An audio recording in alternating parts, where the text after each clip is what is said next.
समाजाचे लेकरांचं अस्तित्व भविष्य आमच्यासाठी खूप महत्त्वाचं आहे। आमच्या प्रतिष्ठेपेक्षा समाजाचे लेकरं त्यांची प्रतिष्ठा वाढवणं खूप मोठी जबाबदारी। पण एक आमच्याकडे म्हणलं जायचं की पश्चिम महाराष्ट्र कधी एक होत नाही किंवा कुठं सांगली तर लोक एक नाहीत। आता ही सकाळपासूनची ही इथं 2 झाल्यात आणि खाली 1 झाली, म्हणजे आत्तापर्यंत किती वाजले मला माहीत नाही, 12-1 वाजला असेल आता। हां, आत्तापर्यंत 3 झाल्यात बैठका। म्हणजे ही चपराक आहे।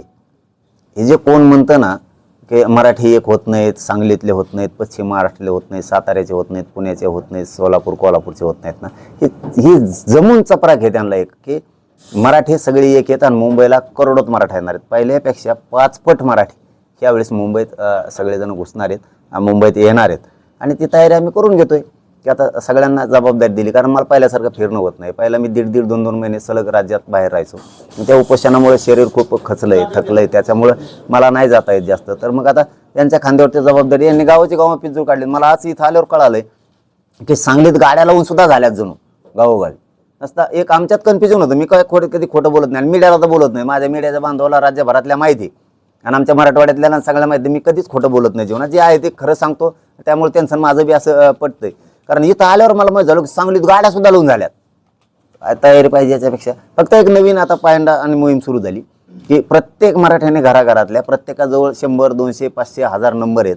प्रत्येकानं मोबाईलवर फोन लावा आणि आपण आपल्या पाहुण्याला सांगा की एवढ्यावेळेस मुंबईला जायचं, ही लढाई जिंकायची, असं सगळ्यांना सांगितलंय आम्ही त्या माध्यमातून। आणि ही भूमी लई क्रांतिकारकाची। ही भूमी काय यांची आपल्या सरकार नाना पाटलांची ही भूमी आहे, ही दत्त महाराजांची भूमी आहे, लोकशाहीर अण्णाभाऊ साठेंची ही भूमी आहे। ही खूप क्रांतिकारक भूमी आहे आणि या भूमीतला सांगलीकर क्रांतीत मागं थांबल हे शक्य नाही। हे 100% क्रांतीच घडणार आणि ह्यावेळेस प्रत्येक घराघरातला मराठा समाज येणार आहे। आणि ती मोहीम सुरू झाली, एक घर एक गाडी। म्हणजे आपल्या घरात जर मोटरसायकल असेल तर ती पण मुंबईला घ्यायची, जीप असेल, कोणची मोठी ट्रक असेल, टेम्पो असेल, रिक्षा असेल, ते पण मुंबईला घ्यायचे।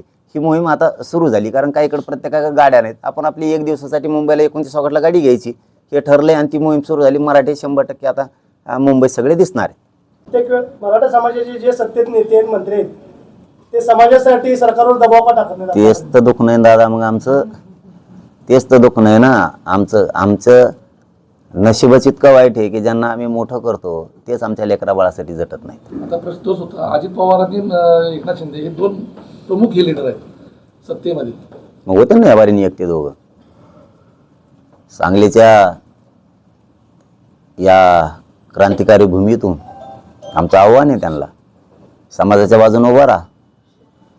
समाज तुम्हाला विसरणार नाही। मतभेद किती दिवस होता आणि दोघात जर मतभेद ठेवले तुम्हाला दोघाला संपून टाकतील। त्यामुळे दोघं जरा विचारानं राहून या लढ्यात या। फडणवीस साहेबांनी बी या, परत याचं बघतच नाही वाट मी कवाच। 2 वर्ष झालं सलग लढाई आहे, अशी देशात नसन झालं आणि आपल्या राज्यात पण 2 वर्ष सलग आंदोलन। इतक्या ताकदीनं टेम्पो न कमी होणार एवढंच आंदोलन असेल, म्हणजे स्तुती नाही करत, पण परत लाखात आणि परत कोटीत असं नाही। नसता कोटीतलं लाखात येतं आणि लाखातलं परत शेकड्यात येतं, हे असं झालं हे वाढतच जात आहे।